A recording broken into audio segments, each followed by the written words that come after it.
Hello folks, welcome to HFC's Clarity Lab podcast. Here we discuss about human development and mindset. In this modern generation where we have access to huge amount of information through social media and mobile phone, everybody have higher goals and higher expectations out of their life, which is actually amazing. But the saddest part is people are overlooking the effort and the work they have to do on things that they have actually control over. Say example, the actions, the day-to-day actions, the consistency, the discipline, all those things that could create a process and help them to lead to their goal is being overlooked by only focusing on the outcomes, attaching themselves with only the outcomes and thinking big, but no actions. So in order to overcome that, there is an Indian philosophy from the book Bhagavad Gita teaches us to just focus on the process and detaching ourselves from the results. Applying that philosophy in our day-to-day life is actually liberating, because whenever we set unrealistic goals and bigger plans, it's like adding stones to our shoulders and our head. It's like carrying a lot of weight, but there are no actual plans or roadmap or process to accomplish that. That will again in turn create a lot of stress and friction, and at the end we will feel depressed and upset because we could not reach our goal. Those all weight will be dropped down while we apply the philosophy, and applying that philosophy gives us space to be creative, innovative, and being more adaptive in spite of the outcomes. It gives us to embrace growth mindset. So there are some 4 principles in which applying those principles and following those principles will help us to channelize or focus on the process and the systems other than the goals. The first key principle is focusing on the process. Say there are 2 people in a village. One person's name is Kumar and one person's name is Santosh. They both have barren lands, and their task is to create a garden. So garden by planting 100 saplings and making them grow into big trees. So when Santosh is planning and seeing bigger ideas and contemplating on what kind of work, tremendous work would take to make that goal into reality, while he is indulging in those kind of external factors which he don't have any control over yet, because he hasn't started the process. When he is contemplating on that part, Kumar understand the power of consistency and small steps, because he know that it will compound, and he starts by planting one sapling at time, and time passes, and at the end Kumar achieves the goal of creating a very beautiful garden. First he got into the momentum by planting one sapling at a time, and at the end of completing 100 saplings he becomes confidence and he gains mastery by practicing the art and the skill, sharpening it, and he becomes more aware of what to do, and he implements the irrigation system and everything. When he's doing, Santosh is still planning and researching and focusing on how to reduce the task and increase the efficiency. When he's distracted by those kind of thoughts, Kumar gets the job done. So again we can clearly take away the value from this by focusing on what we have in control, the actions, the thoughts, the effort. We can create a set of process that will help us to reach our goal, and all those process and the hustle will build some character, those qualities. We will fail, we will get up, we will learn from our failures.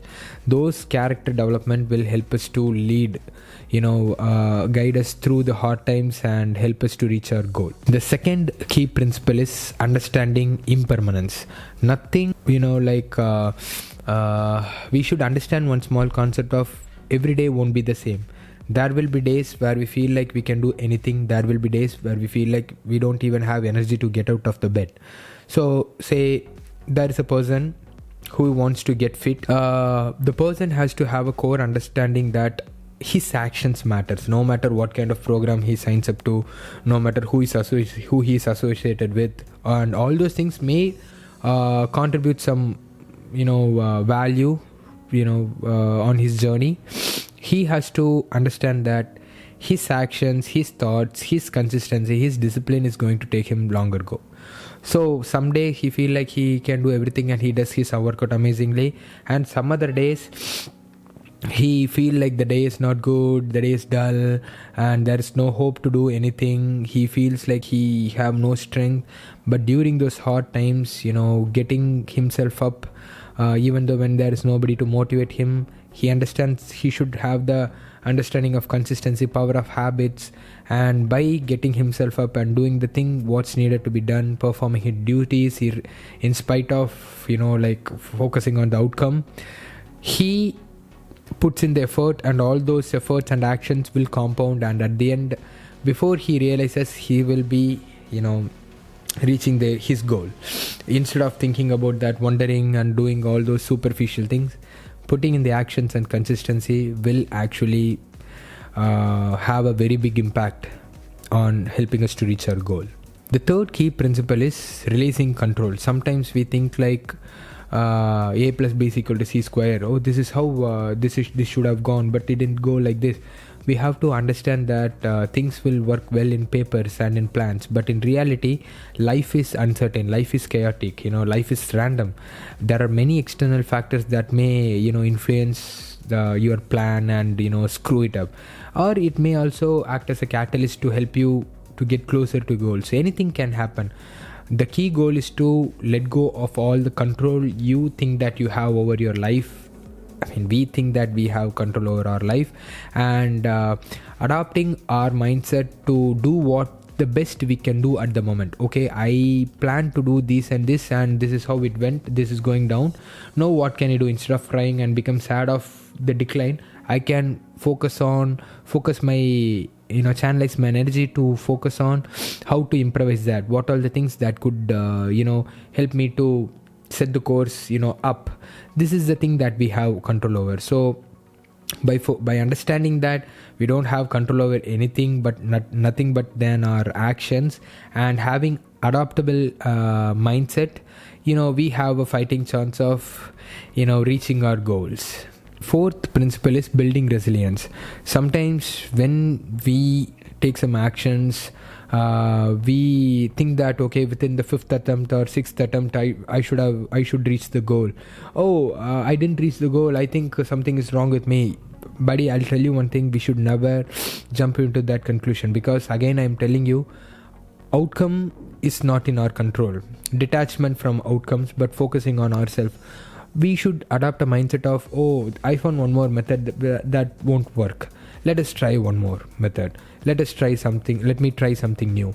If we incorporate that kind of mindset and work and focus on what we have control over, that is our actions and our mindset and our hope, nothing can stop us. We will become resilient, and that's how resilience is born, right? Because imagine there is another guy who tries 5 times and gives up, throws the towel up and says like, okay, this is not for me. That guy is not resilient, he's not strong. Those people who refuse to give up and stick to the plan and hit hard again, they show up every time they don't want to show up, they become successful, they get to their goals. So these 4 key principles will play a major role in our life, and I'll tell you, my friend, no matter where you are going, where you are heading, how big your goals are, have clear goals, that is actually needed, but never get associated or so much attached to your goals. Just accept the fact that those all things are external, the outcomes doesn't matter, but the process, whether what we enjoy, what we do, we improvise, like our process and our work and ourselves and giving our best, that's what we have in control over, and that's the ultimate beauty of the journey, becoming a better person, improvising ourselves. That is the valuable takeaway of this human experience. So that gives us the power of discovering ourselves, working on ourselves and discovering that what we could be capable of or what we are capable of. So that is the ultimate beauty of this human experience, and I would really recommend you and wish you guys to get this mindset and implement in your day-to-day life to get the load out of your shoulders and to be more creative and to have the growth mindset to try new things and to get to your goals. Stay strong, fortis et liber.